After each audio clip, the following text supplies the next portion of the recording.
Good afternoon. Thank you very much. Today I am present to inform you that the Western world is facing a significant threat. It is in danger because those who are supposed to defend the values of the Western world are co-opted by a worldview that inevitably leads to socialism and consequently to poverty and economic deprivation. Unfortunately, in recent decades, motivated by some well-intentioned desires to help others and others by the desire to belong to a privileged caste, the main leaders of the Western world have abandoned the model of freedom for different versions of what we call collectivism. We are here to tell you that collectivist experiments are never the solution to the problems that afflict the citizens of the world, but rather they are their cause. Trust me, there is no one better than us Argentines to provide testimony on these two issues. When we embraced freedom in 1860, in 35 years we became the world's first dominant power. 35 years we became the first world power. While when we embraced collectivism, over the past 100 years, we saw how our citizens began to systematically impoverish themselves until they fell to the 140th position in the world. 40 in the world. But before we can have this discussion, it would be important for us to first look at the data that supports why free market capitalism is not only a possible system to end world poverty, but also the only morally desirable system to achieve it. If we consider the history of economic progress, we can see how from year zero until around 1800, the world's per capita GDP remained practically constant throughout the reference period.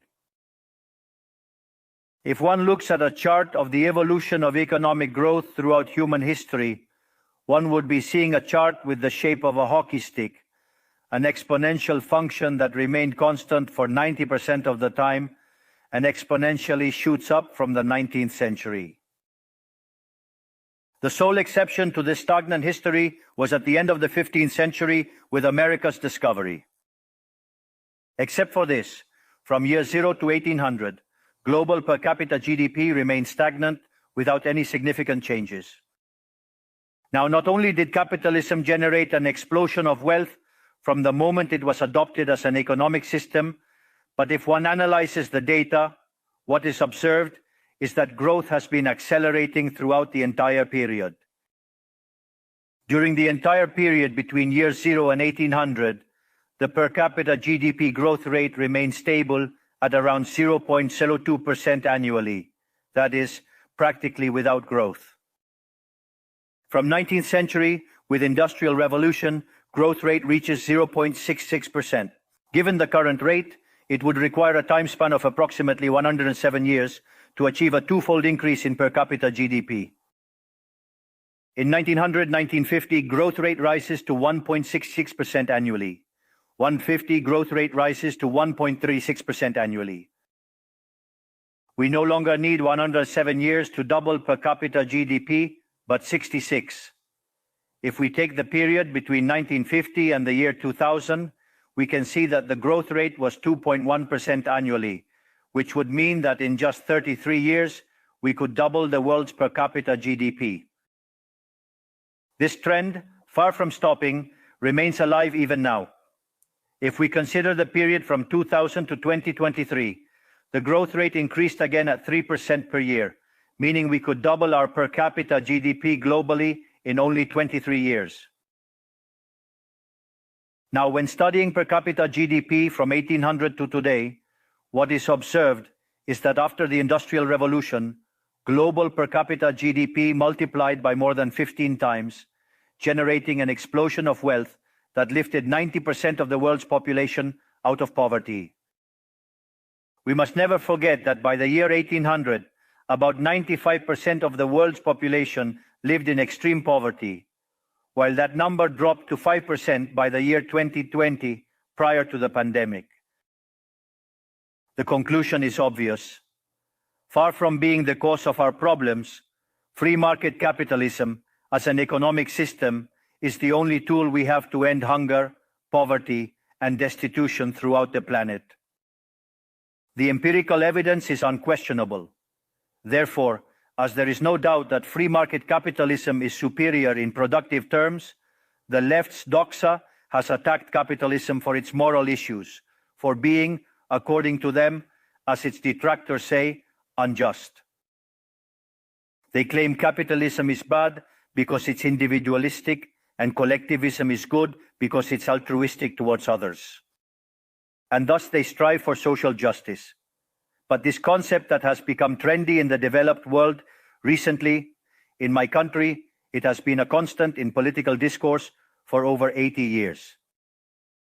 The issue is that social justice is unfair and doesn't contribute to general well-being.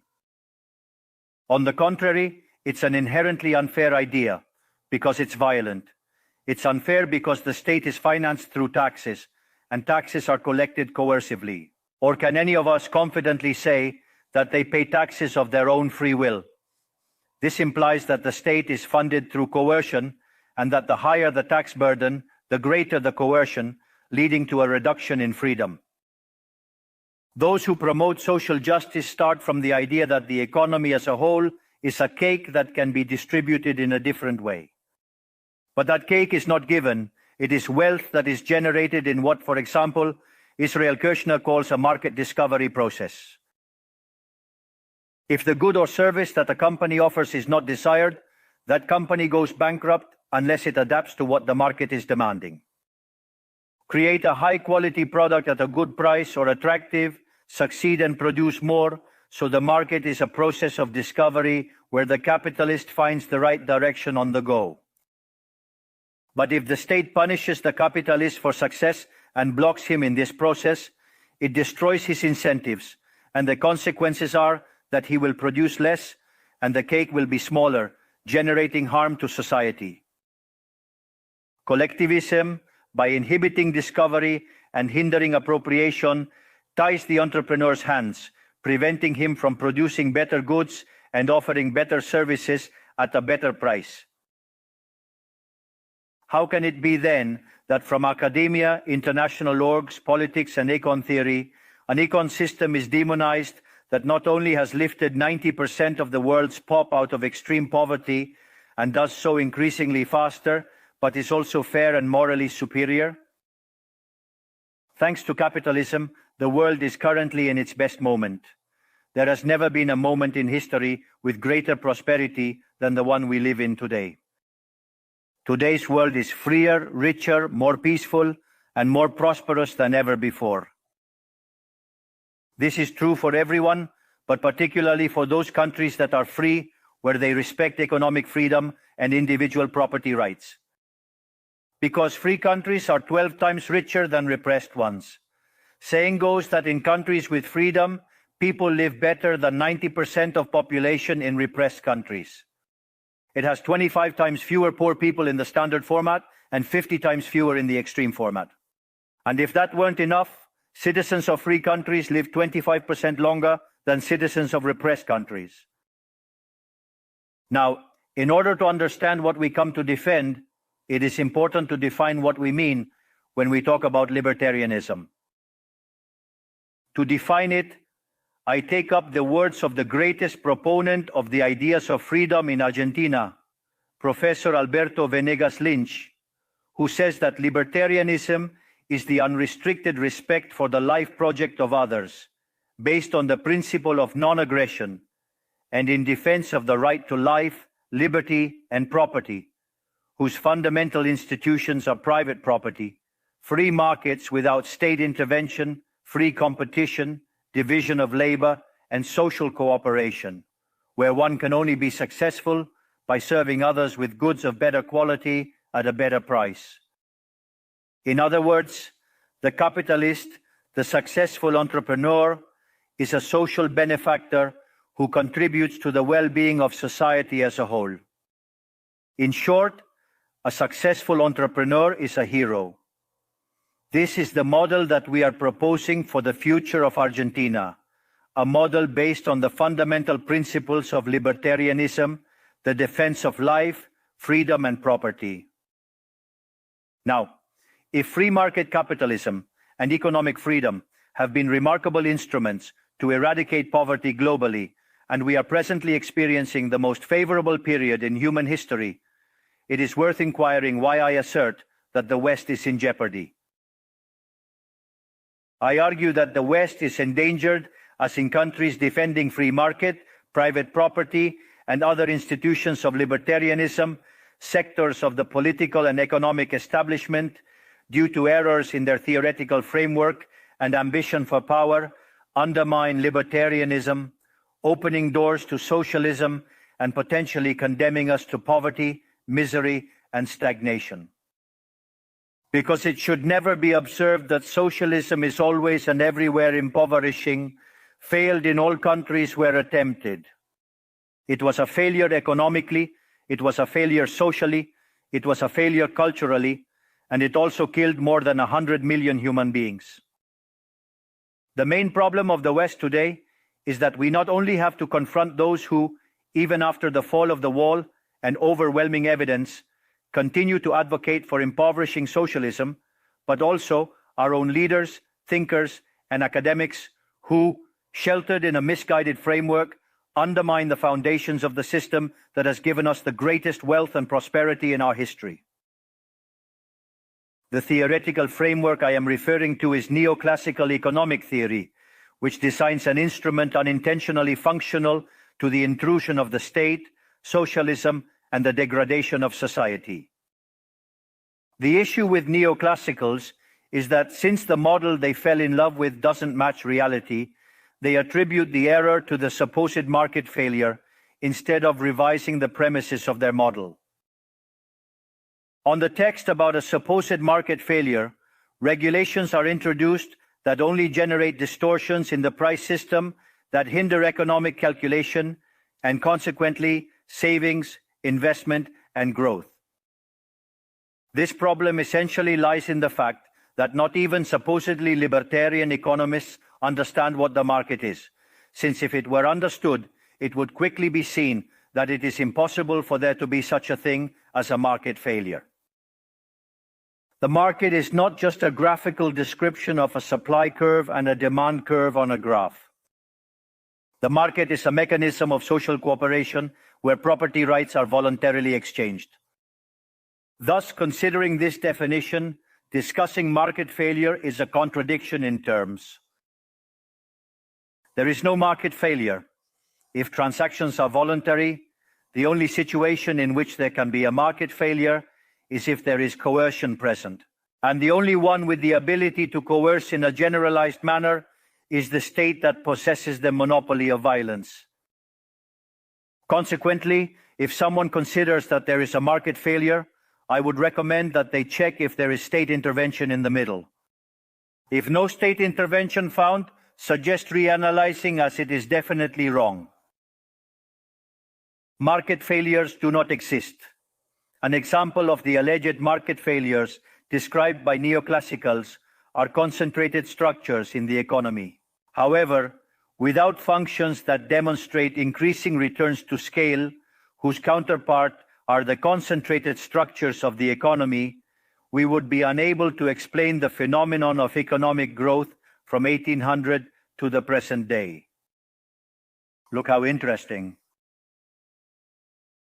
Commencing from the year 1800 and extending onwards, with the population experiencing a multiplication of more than 8 or 9 times, the per capita income underwent a growth of more than 15 times in magnitude. To clarify, there are more returns. This caused poverty to drop from 95% to 5%. However, the presence of increasing yields implies the existence of concentrated structures, which would be referred to as, for example, a monopoly in the market economy. How can it be that something that has generated so much well-being, according to neoclassical theory, that is considered a market failure? Neoclassical economists think outside the box. When the model fails, don't get angry with reality. Get angry with the model and change it. The dilemma for the neoclassical model is that they aim to enhance market functioning by targeting perceived failures. By doing so, they not only open doors to socialism, but also undermine economic growth. For instance, implementing regulations on monopolies, dismantling their profits, and obliterating increasing returns would inevitably annihilate economic growth. In other words, each time you want to correct a presumed market failure, inevitably, due to not knowing the market or because you have become attached to a failed model, you are opening doors to socialism and condemning people to poverty. However, in the face of the theoretical demonstration that state intervention is harmful, the empirical evidence that it failed because it could not be otherwise, the solution that collectivists will propose is not greater freedom, but greater regulation, generating a downward spiral of regulations until we all become poorer and the lives of all of us depend on a bureaucrat sitting in a luxury office. Given the resounding failure of collectivist models and the undeniable advances of the free world, socialists were forced to change their agenda. They left behind the class struggle based on the economic system to replace it with other supposed social conflicts equally harmful to community life and economic growth. The first of these new battles was the ridiculous and unnatural fight between man and woman. Libertarianism already establishes equality between sexes. The cornerstone of our creed states that all men are created equal, that we all have the same unalienable rights granted by the Creator, among which are life, liberty, and property. This radical feminism agenda has led to increased state intervention, hindering the economic process. It provides jobs to bureaucrats who haven't contributed anything to society, whether through women's ministries or international organizations promoting this agenda. Another conflict that socialists pose is that of humans against nature. They argue that humans cause harm to the planet and that it must be protected at all costs, even advocating for population control mechanisms or supporting the controversial agenda of abortion rights. Unfortunately, these harmful ideas have strongly permeated our society. Neo-Marxists have managed to co-opt the common sense of the Western world. They achieved this through the appropriation of the media, culture, universities, and yes, even international organizations. The final case is very serious, as it involves institutions with huge influence on the political and economic decisions of the countries in these multilateral organizations. Fortunately, more of us dare to raise our voices, as we see that if we don't confront these ideas head-on, the only possible destiny is more state, more regulation, more socialism, more poverty, less freedom, and consequently, a worse quality of life. Unfortunately, the West has already started down this path. To many, it may sound ridiculous to suggest that the West has embraced socialism, but this view is only ridiculous if one limits themselves to the traditional economic definition of socialism, which states that it is an economic system where the state owns the means of production. In my opinion, this definition needs to be updated to reflect the current circumstances from my perspective. Today, states don't need to control means of production to control every aspect of individuals' lives. With tools such as monetary issuance, debt, subsidies, interest rate control, price controls, and regulations to correct alleged market failures, they can control the destinies of millions of human beings. This is how we have reached the point where, with different names or forms, good parts of the politically accepted offers in most Western countries are generally collectivist variants. Whether they openly declare themselves as communists, fascists, Nazis, socialists, social democrats, national socialists, Christian Democrats, Keynesians, neo-Keynesians, progressives, populists, nationalists, or globalists. In the end, there are no substantive differences. Everyone argues that the state should control all aspects of individuals' lives. All define a model contrary to the one that led humanity to the most spectacular progress in its history. We are here today to extend an invitation to the other Western countries to resume the path towards prosperity. Economic freedom, limited government, and unrestricted respect for private property are vital for economic growth. The impoverishment that collectivism produces is not a fantasy, nor is it fatalism. It is a reality that Argentinians have known very well for at least 100 years. Because we have already experienced it, we have already gone through this. Because as I said before, since we decided to abandon the model of freedom that had made us rich, we are trapped in a downward spiral where we are getting poorer every day. We have already experienced it ourselves, and we are here to warn you about what can happen if Western countries who became rich with the model of freedom continue on this path of servitude. The Argentine case is the empirical proof that regardless of wealth, natural resources, population capability, education level, or the amount of gold bars in the central bank's coffers, these factors do not guarantee success. If measures are adopted that hinder the free functioning of markets, free competition, free price systems, if trade is hindered, if private property is attacked, the only possible destination is poverty. To summarize, I want to convey a message to all entrepreneurs present and those who are not, but are following us from around the globe, whether they're here or not physically. Don't be intimidated by the political caste or the parasites who live off the state. Don't yield to a political class that only wants to prolong its power and preserve its privileges. You are social benefactors. You are heroes. You are the creators of the most extraordinary era of prosperity we have ever experienced. Don't let anyone say ambition is immoral. If you earn money, it's because you provide a superior product, better price, contributing to well-being. Do not yield to the advance of the state. The state is not the solution. The state is the problem itself. You are the true protagonists of this story, and know that from today you have Argentina as an unconditional ally. Thank you very much, and long life freedom, damn it.